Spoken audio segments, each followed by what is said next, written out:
Hey, what's up guys? Today we're gonna be making a fondue. This is a Switzerland classic. It involves wine and cheese. The tartaric acid in the wine helps emulsify the cheese. Now, I looked for a lot of different recipes, but I could not find one without any booze. Of course, wine contains alcohol, but it also contains the tartaric acid that we need to help emulsify the cheese. And so I thought, hey, I'm not just gonna replace it with chicken stock. That's not the same thing in terms of flavor, and I don't get the tartaric acid.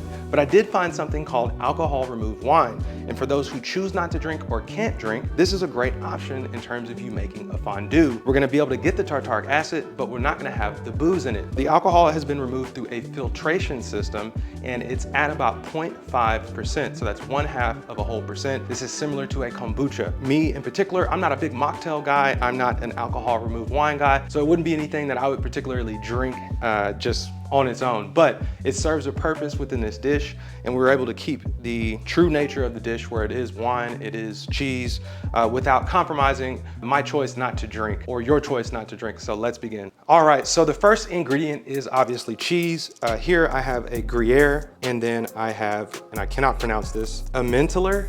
They're both Swiss cheeses. My research has shown that I don't think in any particular way that these are the traditional fondue cheeses. I do think there are some more regional, region-specific cheeses that are used. But in any event, they're both from Switzerland, and we're in the States, and this is what we got. So we're gonna use it. Gruyere is really nutty. It's semi-firm, and it's got a lot of umami in it. The emulsion I've never tried, so I'm really excited to get that tasted out today. What we'll do now is we're gonna grate these really finely. Grating the cheese finely will help it incorporate into the fondue a lot better. So we're gonna get the rind off of the Gruyere.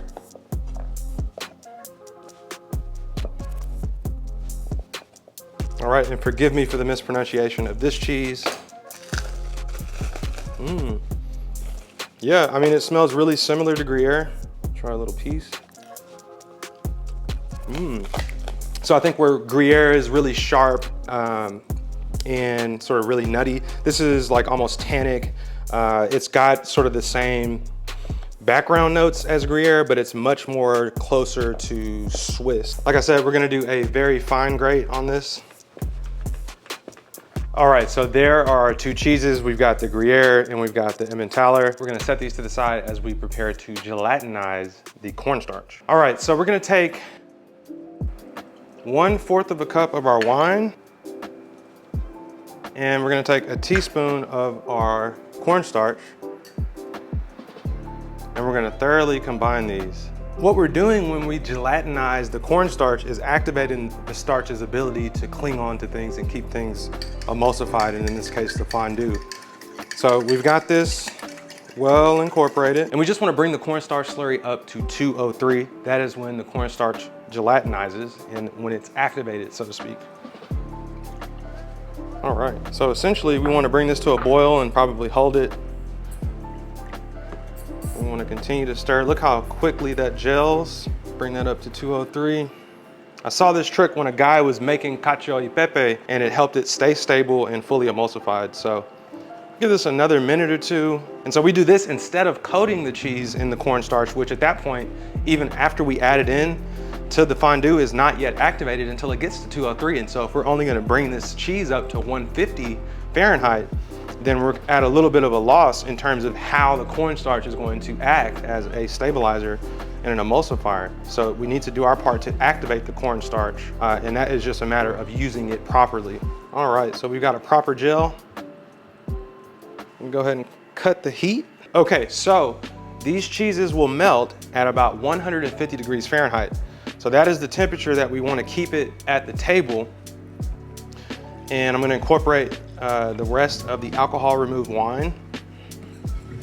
Now I'm going to stir the gelatinized cornstarch into it as good as it'll go.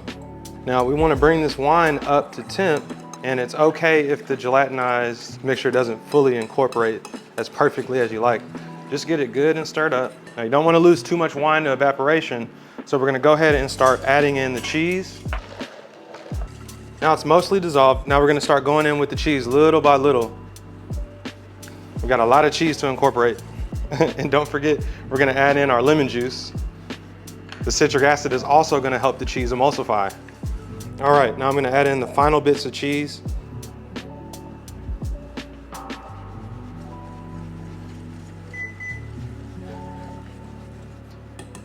I'm gonna use an immersion blender just to help this process. I'm gonna go in with my white pepper, nice hefty pinch of salt. I'm gonna use my immersion blender to fully incorporate everything.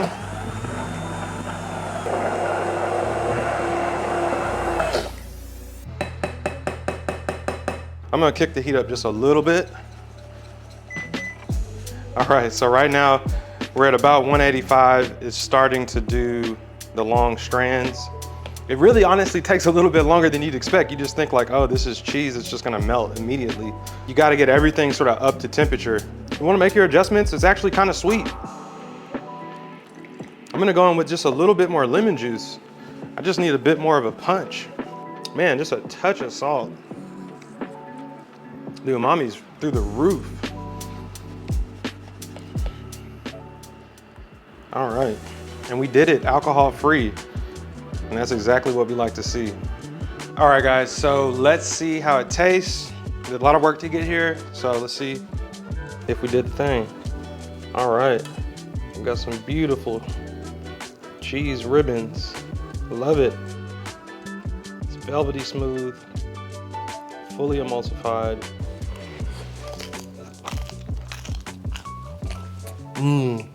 It's perfect. You get the nuttiness of the Gruyere, and then you get the acidity from both the non-alcohol wine and the lemon juice.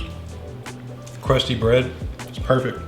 We've got some apples, some tortellini, we've got some Brussels sprouts, just in case you like Brussels sprouts.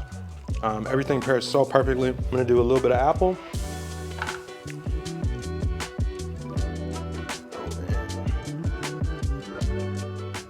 Beautiful. All right, guys, we got many more adventures to come. Hit the subscribe button. See you next time.